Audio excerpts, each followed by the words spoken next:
Sikubingelele siphinde sikwamukele kwi-channel yethu iZulu Newspaper. Yebo sanibona. Awu. Lena i-channel ehlele ekuphathele ezinohlonze.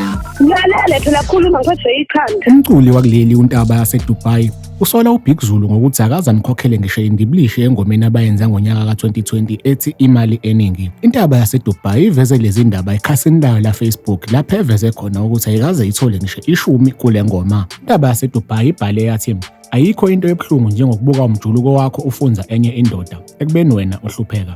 Ngiyaxolisa, ngikuzonda ngenhliziyo yami yonke ukusebenza nabanye abaculi ngoba wena kumele wenze ngathi yonke into ehamba kahle ekubeni lo munye umuntu ayibange isaqhubeka. Iphinde yabhala enye ipost lapho ithi khona imali eningi sithole ama-streams awu-12 million kodwa mina ngibroke angikaze ngithole ngisho ne10. Abalandeli bentaba yase Dubai bacasule kakhulu lezi ndaba baze banikela kwikhasi la Big Zulu lapho bebemnxenxa khona ukuthi akhokhele intaba yase Dubai. uBig Zulu bengakaze azaphawule mayelana nalolu daba. Enyangeni edlule ufake isithombe lapho abethenga khona imoto entsha yohlobo lwe-Range Rover kanti ezinsukwini usanda kuposta futhi ukuthi usethenge imoto yohlobo lwe-Hyundai H1 athi ingeyenkampani izohamba ama-artist akhe.